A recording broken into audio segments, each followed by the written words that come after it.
এখানে এখন আওয়ামী লীগ আছে ভাই। এইভাবে না ভাই, এটা একটা দেশ না, এটা বাংলাদেশ। তারেক রহমান এখন প্রধানমন্ত্রী দেশের। সাবেক বিএনপি সভাপতি আপনি সম্মান এইখানে যে আসলো কোনো সম্ভব নেই। প্রশাসনে পরে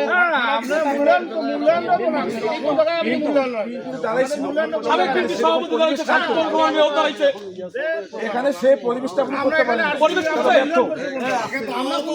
না ভাই, এখানে এখন আওয়ামী লীগ আছে ভাই। এইভাবে না ভাই, এটা একটা দেশ না, এটা বাংলাদেশ। 26 সালের বাংলাদেশ। এইভাবে নষ্ট করে তারেক রহমান এখন প্রধানমন্ত্রী দেশের। না ভাই, আপনারা মাতবার বরাবর সাথ দিচ্ছেন। এখানে তো আলোচনা সবার কিছু না আলোচনা আরে আমি এখানে উনি তথ্যই না, আমি জাস্ট বললাম যে এখানে তো আলোচনা কখনোই হয় না। এটা তো আমরা না, এখানে আপনারা না, আমরা কিন্তু এই যে কর্মসূচিটা গৃহীত হয়েছে, এই কর্মসূচি কিন্তু এককভাবে উপজেলা প্রশাসনও গ্রহণ করে না, ইউনও গ্রহণ করে না। এটা একটা প্রস্তুতিমূলক সভা হয়েছে। প্রস্তুতিমূলক সবাই কিন্তু আপনাদের সকল অঙ্গ সংগঠনের নেতা কর্মীরা উপস্থিত ছিলেন।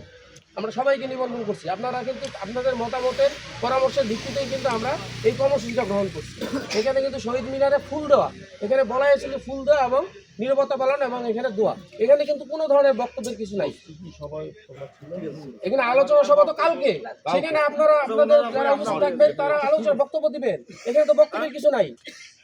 এই জিনিসটা তো আপনারা ভাই আগে তো ইনভেটও করা হয়নি। উনি তো আমি একবার কথা তো বললেন না। আগে তো ইনভেটও করা নাই আপনারা। আমি এর আগে আপনাদের একবার কথা বললাম। আপনি সম্পূর্ণ দেওয়া হয়নি ভাই।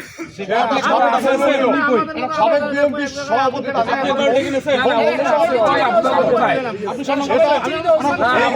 এইখানে যে আসলো কোনো সম্ভব নেই। সরকার আমাদের সম্ভব নাই। উনি কই আছে দেখেন তো।